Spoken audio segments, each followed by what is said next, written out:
Hey everyone, this is Carmel Kemp, and today on Creating Life Consciously, I am thrilled to be speaking with Meadow Linn. Meadow is the co-author of Quest, a guide for creating your own vision quest, and the Mystic Cookbook, which was listed by PBS Food as one of the top 5 cookbooks for the holidays. The Mystic Cookbook inspired Meadow's keynote address live to 3,000 people and streamed worldwide. Meadow is a life coach and a soul coaching master teacher. She has a master's degree in French cultural studies from Columbia University and a bachelor's degree from Williams College. She has a background as a teacher and a coach in a variety of settings and age groups. Meadow currently teaches a wide array of in-person and online workshops, and she also offers one-on-one coaching and is a stellar editor. Additionally, Meadow is known for her healthy, delicious, and easy recipes. She lives in Sacramento, California, with her 2 children, Border Collie and Maine Coon cat. Awesome. Well, welcome, and thank you so much for being here, Meadow. I'm just really stoked to have this conversation with you, so thank you very much. Wonderful. So let's dive in. Let's talk a little bit more about soul coaching, because that kind of piqued my interest in your bio. So can you share with us what that is?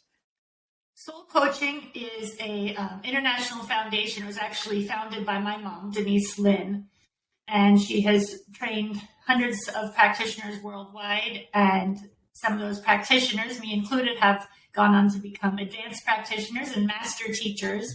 And soul coaching is a really heart-based, soul-based form of coaching, whereas life coaching can be very goal-driven. And we're very clear, it's not therapy, but it is a way of accessing your own personal inner knowing. So the coach's role is to guide the client to find their own answers, because we each have those deep answers within us, and it's much more powerful when you find them yourself rather than somebody telling you. And so within soul coaching, the program is divided into 4 parts according to the elements: air, water, fire, and earth. And so there's different activities for each, and it's a 28-day program. So for each of those weeks, the first week is air. So the activities would be related to air, whether it's kind of the physicality of air or the more emotional, spiritual meanings of air, cerebral, head, heart, or not heart, so, head. That's when you do clutter clearing. So there's clutter clearing in the program. You clean out your house, clean out your body, whatever it is that you need. And then there's the water, that's the emotions. So then there's a week devoted to the, actual physicality of being aware of the water around you, but also water is often associated with motion. So there's activities that connect with emotions, and then fire and earth for the 2 remaining weeks. So there are ways to do, some people do soul coaching where they just pick and choose a few of the activities, and other times you'll dive right in and do the 28-day program. You have an opportunity to really get to know yourself better. The tagline is "The soul loves the truth." It's an opportunity to be really authentic with yourself and recognize what it is that you want, what you need, what will best support you. Often we think there's something we want, and when you go deeper, you may realize that it's not actually that thing you want. It's what you think it may bring you, or what you think it may represent. And so as you go deeper, you may find that though there's this kind of exterior idea or item that you are striving for, that really it may be a sense, maybe you want a house, but really it's not the house, it's the sense of security or the sense of prestige it will give you. And so finding ways to get what it, whether to get that thing that is that you really are yearning for. I'm starting to lose my words there, but and so with coaching clients, we spend time doing primarily I talk with clients, but there's also an opportunity to go on soul journeys, kind of guided meditation, and have that opportunity to find those things, and not just find them, but make them reality. Manifest those dreams by accessing the things that you're really yearning for and the things that will best support you. And along those lines, also, often in goal-driven coaching or just goal-driven life in a way, we get these steps of how we're going to get to something, and we're focused on how to get there. So often people will say, well, when I win the lottery, then I'll do this. And it's focused on winning the lottery. But the chances of winning the lottery are pretty slim. But if you put that focus on what it is you are actually wanting to manifest and that feeling, there are a multitude of ways that they can come true.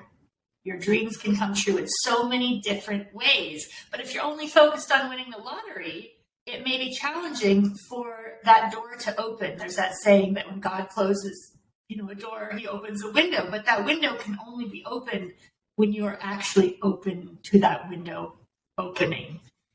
And, an example is in soul coaching, we often do but there's an element of doing collaging, treasure mapping, mind map. There's so many different names for it. Putting images on paper to manifest your dreams, your future, what it is you want. And in soul coaching, we put emphasis on that feeling. And many years ago, I did a collage of my next year, my future life that I wanted. And I had put a picture and it was just because of the feeling. It wasn't something specific that I wanted. I had a banana tree and some like fairy lights strung through, and some people were outside dining. And a couple of years later, I had moved from Southern California to Northern California to Sacramento, which is a town at that point I had never even visited. I had even had judgments against Sacramento. I thought it was so boring, but I was judging it on nothing because I'd never been there and actually didn't know anything about it.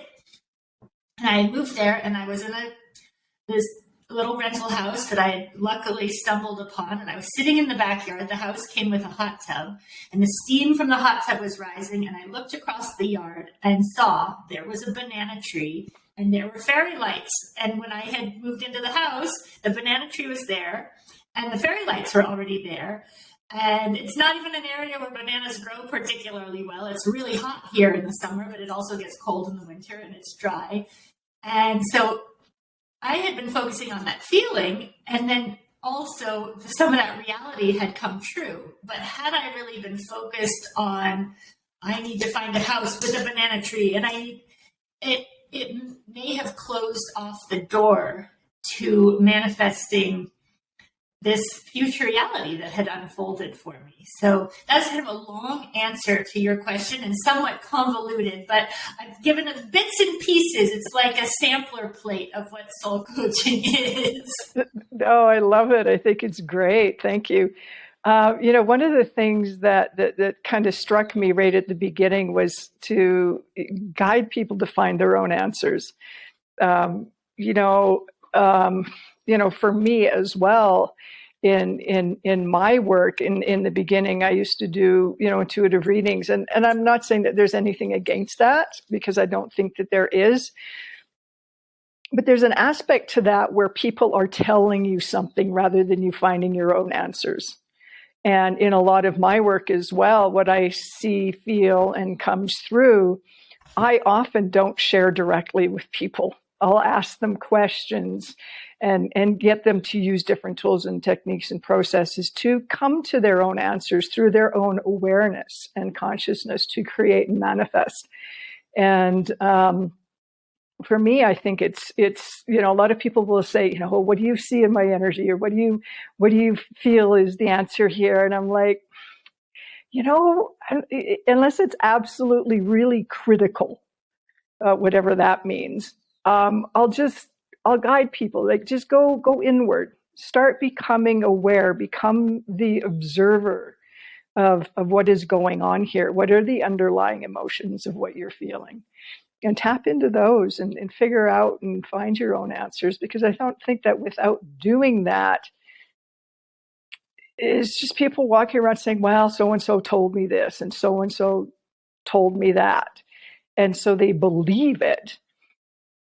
And for me, belief isn't knowing Well, and for me. belief is powerful. There is a Yeah. famous story from years ago about a man who was in a coma, and he had heard the doctor say that he had I think it was a galloping heart.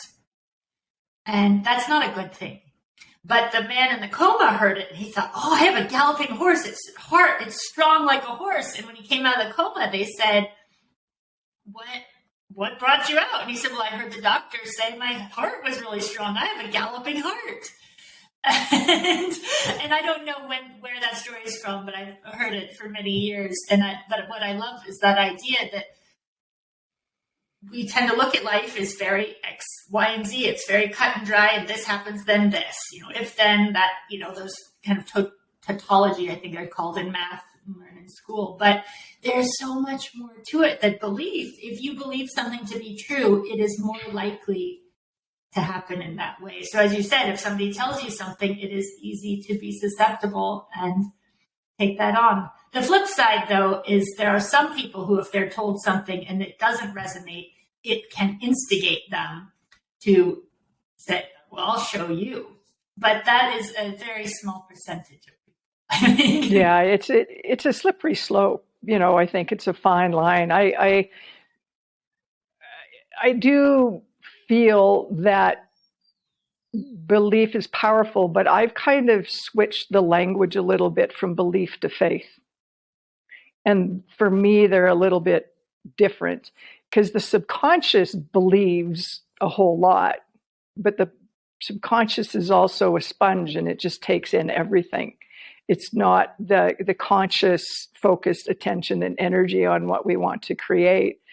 But, we can get into semantics and go sideways, probably in 10 million different directions. But it is absolutely powerful. If you are firm and your attention is pointed in that direction, we are unstoppable. As creators, it's the underlying fears, as you were mentioning before. What is it? Why do you want the house? Is it because you want the house so that you're not afraid of not having security or your method and mode of survival? Right. And how that comes into play and where we navigate through. So let's talk a little bit about, because I know you love to cook, right? And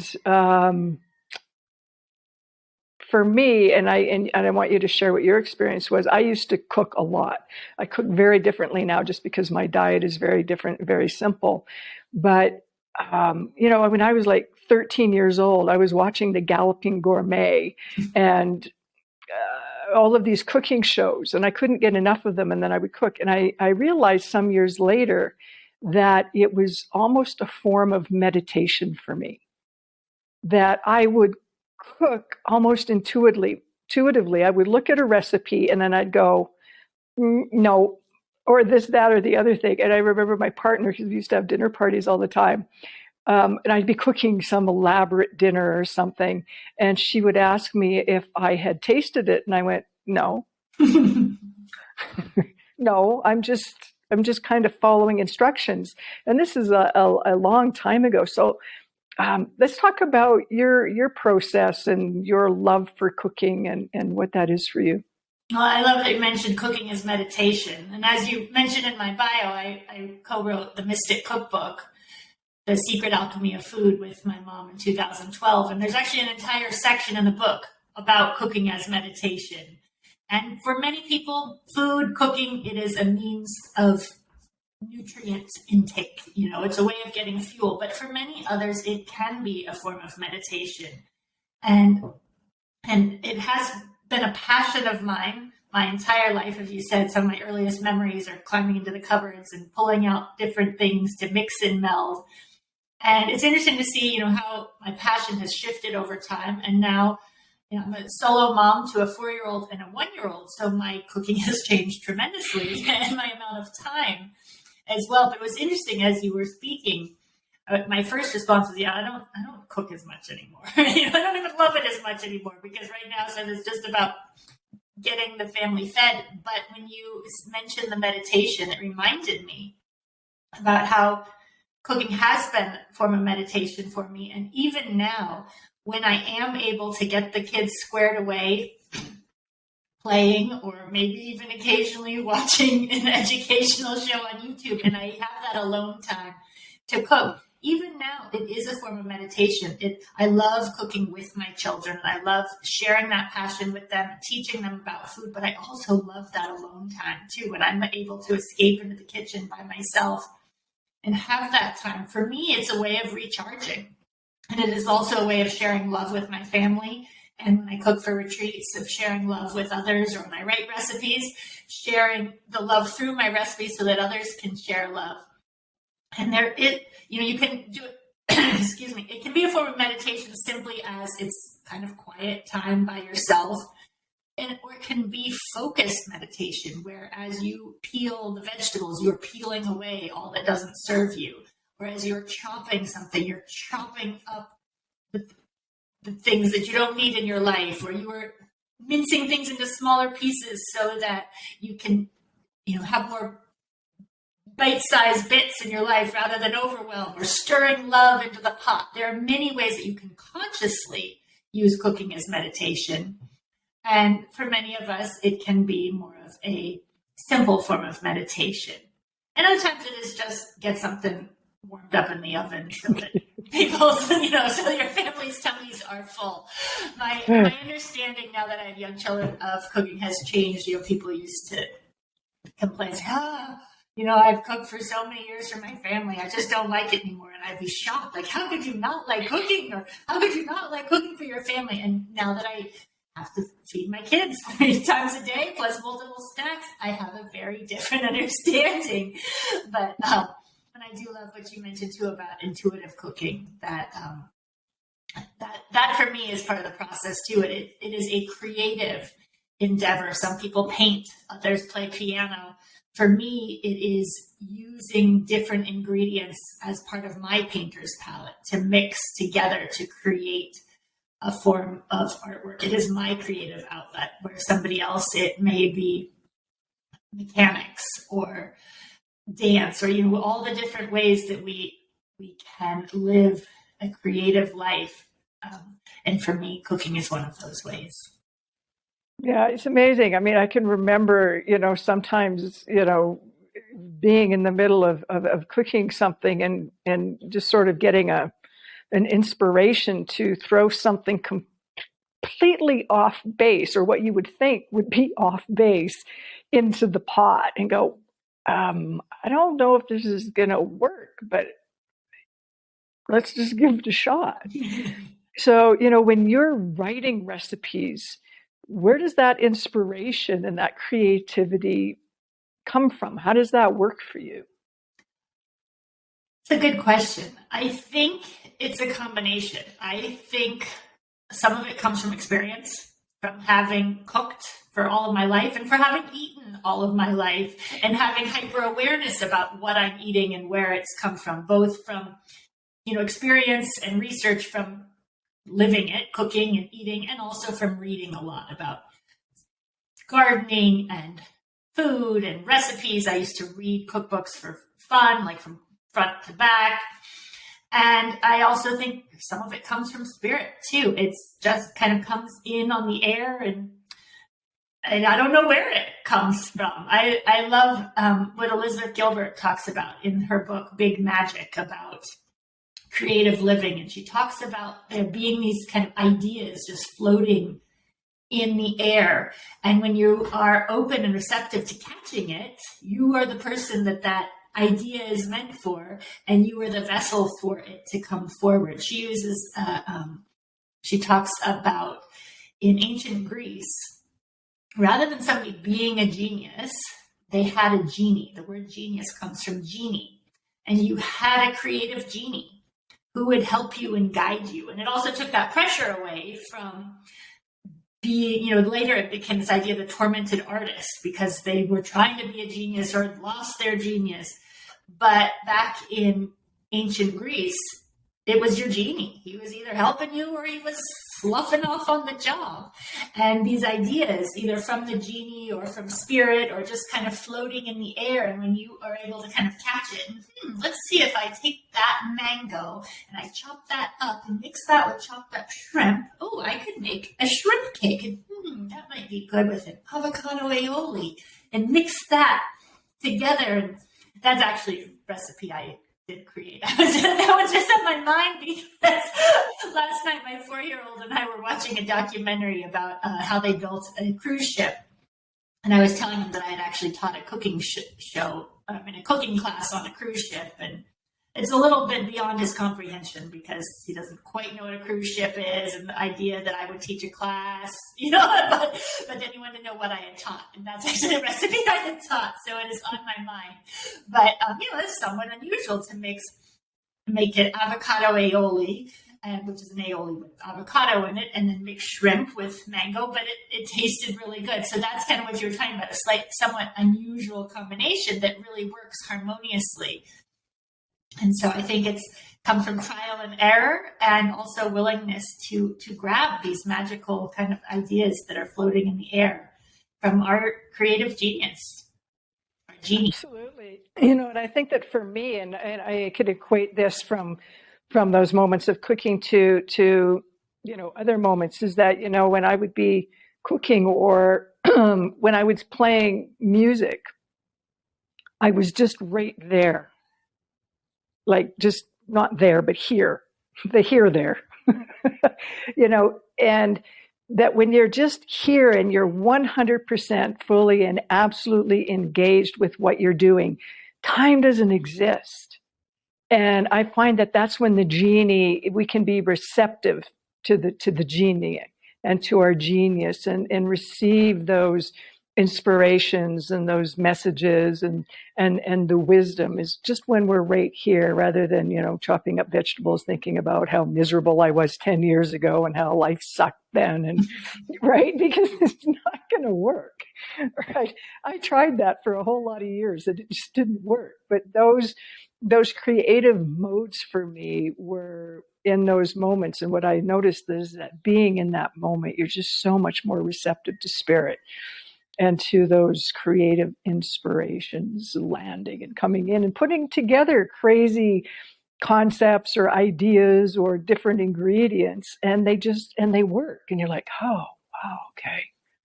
Maybe I'll just listen a little more, a little more often, get out of my own way, right? And that can be the beauty of a lot of that for us as well. And I want to jump in on what you said about the chopping and feeling, what it was, life sucked, and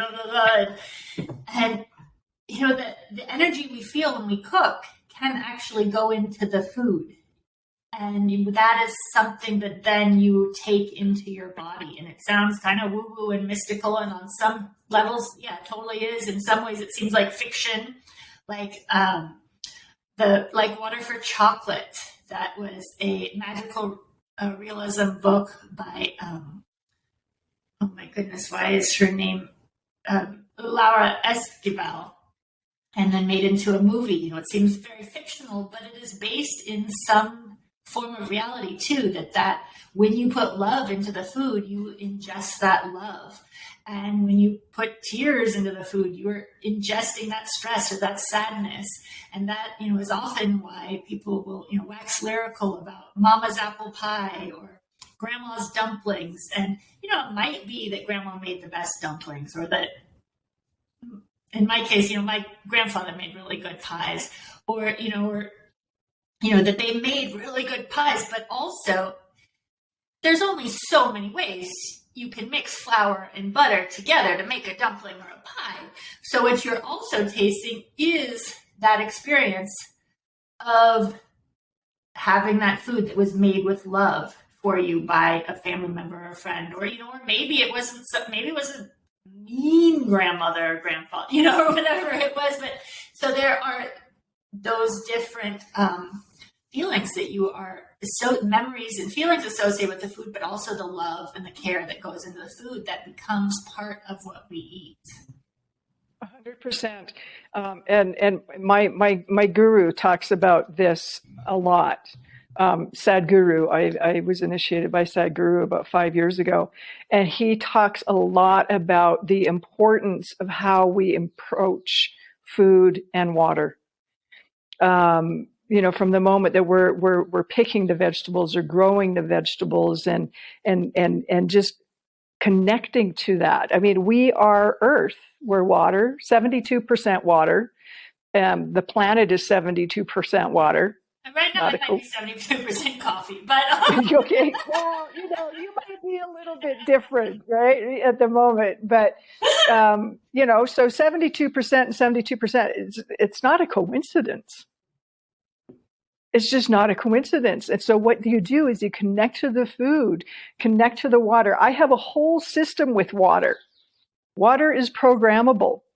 I have a copper system that purifies and I keep it covered because smells and different sounds can also affect. It was Dr. Emoji has done so many. Yeah.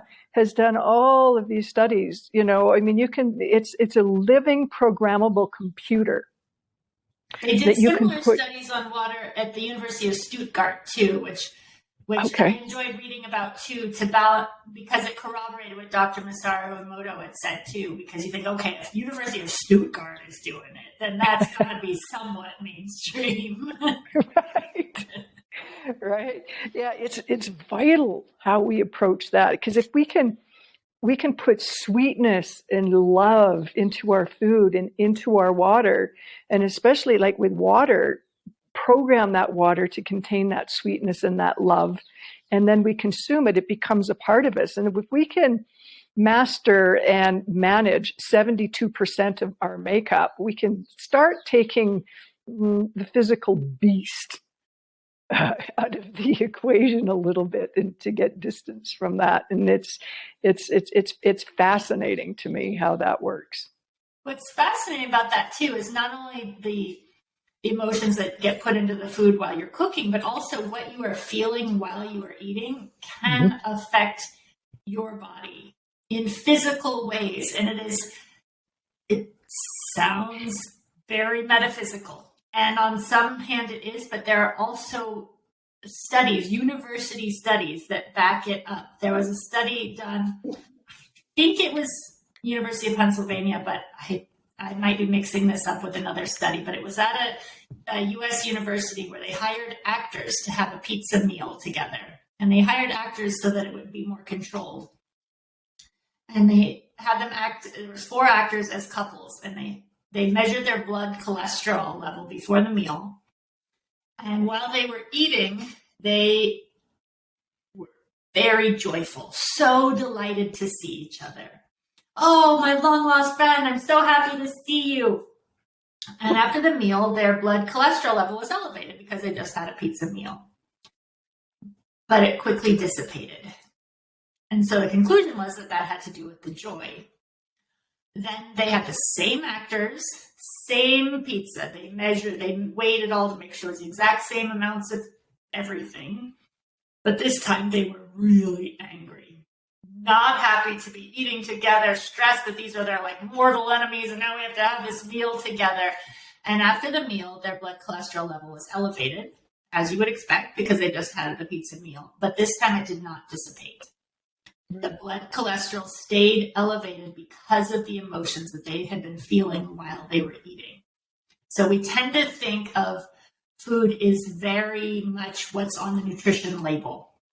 And that information is very helpful. It tells us what's in the package, how many calories, how many fats, how many carbs. I had gestational diabetes with my second pregnancy, and I relied heavily on that information to help keep my blood sugar regulated because I needed to have a good balance of carbs and protein. So it's very helpful information, but it is not the only gauge of how it will react in each person's body.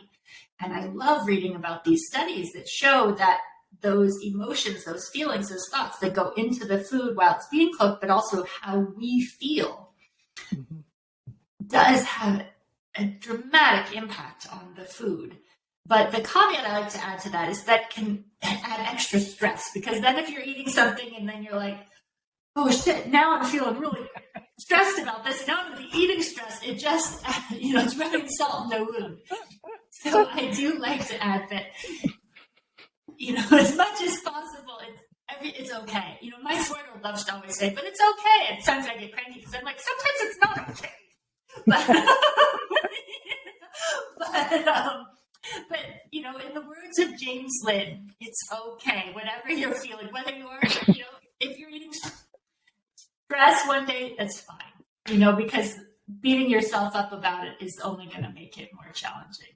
Well, exactly, right? I mean, we don't have to get too freaky about it, but the science about it is interesting. Another thing that I'll share while we're on the topic of food and how we approach it and consume it is, according to an enlightened master, it's important to actually eat with your legs crossed so that you receive the energy in the upper energy centers rather than in the lower compulsive energy centers to receive it. Yeah, to receive it. So I've been sitting with, if I'm sitting at a table, they'll be either crossed at the knee or at the ankle, and I'll have my legs crossed and I'll do my little prayer and blessing always to the food before I eat. But there's so many little nuances about this. Is just a heap of food. We're a part of the earth. We're not separate from it, right? The environment's not separate. We're a part of it. And being a part of the earth, and Mother Nature is going to want, this is a loan, more or less. She's going to want her loan repaid in full when we go somewhere else. But to be able to take care of this organism through food and water, especially, is incredibly fascinating and important to take care of. And I love the input that you've got. It's just, I could sit here and it's like, okay, and then we do this and then we do that. Some people think I'm crazy. They'll come for retreats and I'll share a lot of this information and they'll just look at me like just do it. Well, that's what I love about the research studies, especially when they've been done at reputable universities, is, it's so fascinating and the word I'm going to think of, but corroborating, but that's not really the word I want. But when a reputable university does a study that supports these things that Native people or different cultures around the world or spiritual people have known for decades or millennia in some cases. Another interesting aspect of how our body reacts with food. We were talking about how those emotions and feelings we have, but also our cultural connection can affect how our body absorbs the nutrients in food. There was another university study that they did with a group of Thai women and a group of Swedish women. And they were studying, I believe it was iron absorption in food. And when they fed both groups of women a traditional Swedish meal of, I think had ground beef and green beans. And it was rather bland, and the Thai women were like, this is kind of bland. And the Swedish women actually absorbed more iron from that meal, even though they had all had the same food. And then they fed both groups of women a traditional Thai meal. And in that case, the Swedish women were like, this is kind of hot and spicy and sweet, and this is not how we enjoy eating. The Thai women actually absorbed more iron from that meal. So I just find that kind of mind-boggling. Even though it was the same meal, the actual amount of iron seemingly in that food would be the same, but it did not get absorbed, did not get processed in the bodies the same because of the belief of what food should be or how a meal should be or what is the way to eat. And so, we have all these different diets and ways of eating, and so many people say this is the best way to eat. You should do this, or you should do this. You should avoid all of this, or only eat all of these things. And I teach, I do health and wellness coaching, and I often, once or twice a year, usually run what I call a detox, but it's more of kind of a full body reset. And my tenet is eat what you love and love what you eat. Find the foods that love your body, that feel really good.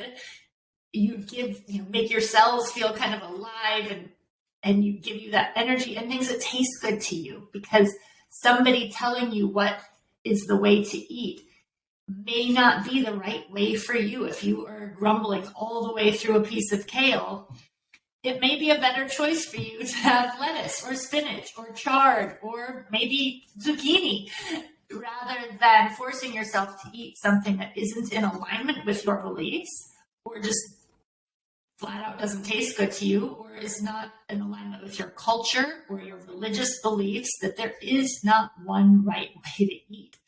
And that is something that I feel really passionate about, because it's so easy to feel constricted or restricted because of all these quote unquote right ways to eat. And many of us rebel against restriction. Even me, when I teach these programs, suddenly I'm like, I have to eat all the sugar in the house before I can't have any, whatever it is. So I totally understand, but I love, these interesting, these university studies that prove what traditional people have known for such a long time. Yeah, science in many ways is just, is finally catching up on a lot of things, which is great, because the intellectual part of the mind kind of needs that understanding, right? Because it wants to know why, how, but back to the eating. I think that we can eat intuitively as much as we can cook intuitively. I don't eat a lot of glutens or pastas, and every once in a while I'm going to go and get a little pizza, and I'll eat the pizza, but I will notice about an hour later that I just feel heavy, right? And so it's about coming into awareness. Okay, when I eat this food, this is how I feel after. Do I want to feel that way? And sometimes the answer is yes. Sometimes it's worth it, and sometimes it's not. Right? Yeah, because it's the taste. It's the, the comfort. The little I wants comfort. Comfort came as a guest, then it became the host, and then it became the master. And that's a different talk, probably. But yet there's not just one way. I mean, there's genetics that go into play here too, because this is just a heap of memory. So if your ancestral line is a bunch of Swedish women that have eaten ground beef and potatoes and more of what we would consider to be a bland diet, if you're going to introduce some hot and spicy foods in there, the memory here isn't going to know what to do with it. It's like, what the hell have you done to me? Come on, right? So it's fascinating. I think that it can just be another way of how we can become more aware of habits, patterns, and tendencies. And we're talking about food, so let's stay with food. Our eating habits. And how does this affect my body? How does this make me feel? Just because I've eaten meat and potatoes my whole life doesn't mean that I need to continue to do that if I'm not really feeling like I'm getting enough from it.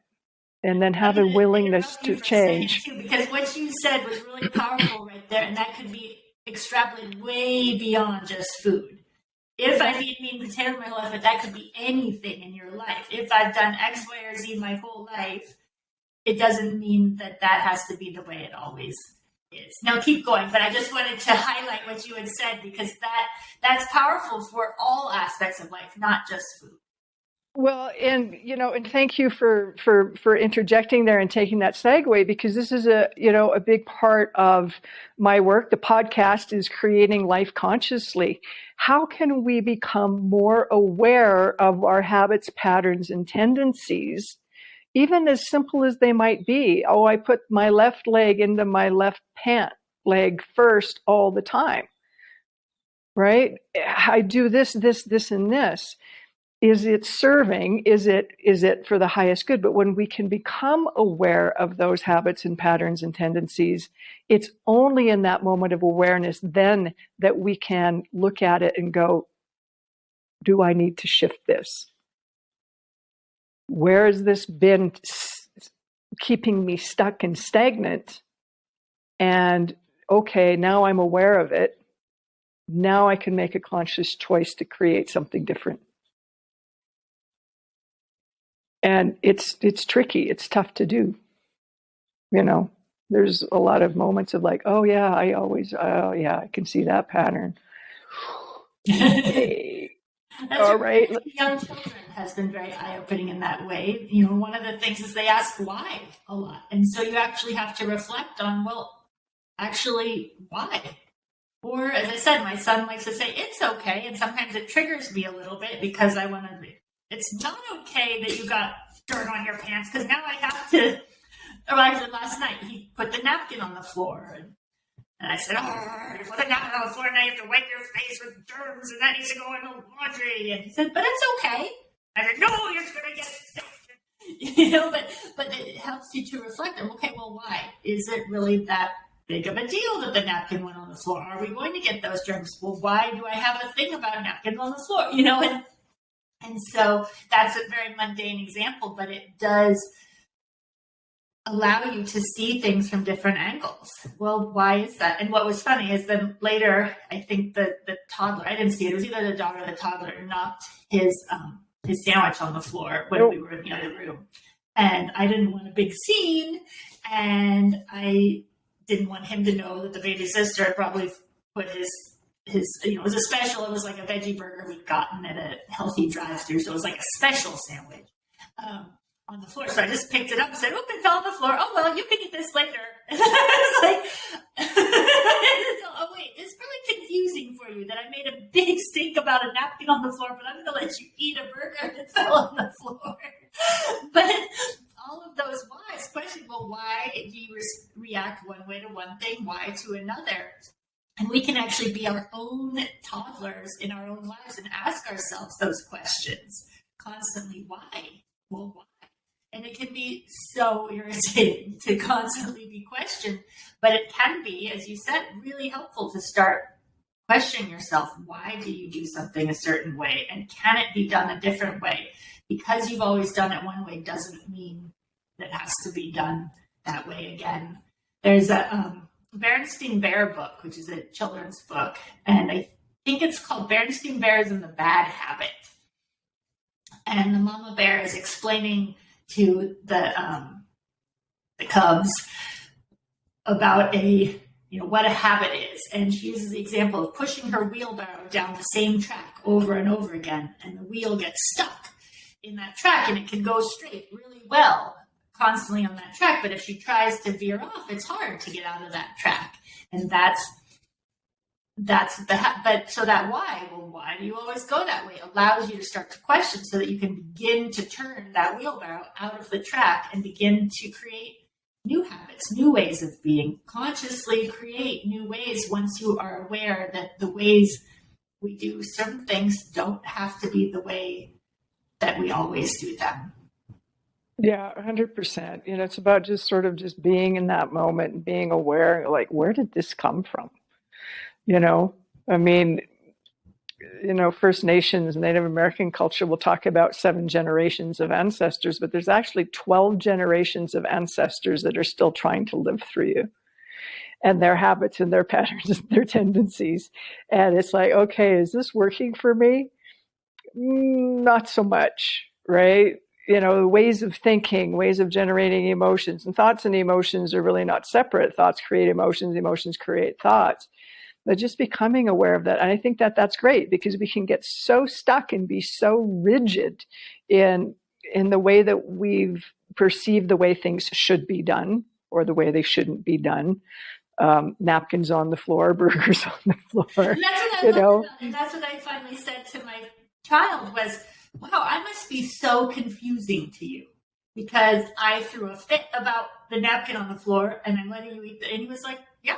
And then we both laughed that we often have rigid things that actually don't make sense or they're contradictory. Yeah, absolutely. But, kudos for you for noticing that and seeing that and going, oh, wait a minute. Just the other day, In the same hour.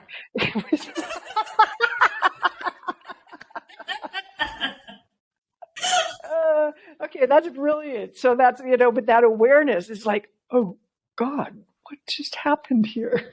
Like, what's really actually going on? And when you really actually look and pay attention, there's really actually not much going on other than this. And manifesting itself out in different habits and patterns and different ways of behavior. But if we can make it fun and become aware of a lot more of that, and do what we love. Just do what you love. And it's this last almost hour has flown by, and I have really enjoyed talking with you about what you love to do and what you're putting out into the world and into community, and just making this all a better place. So I really want to thank you again, Meadow, for being here today with us and sharing your wisdom and your passion. Well, thank you so much. It's been a joy and an honor. Awesome. Well, thanks everyone for listening. We'll see you again soon.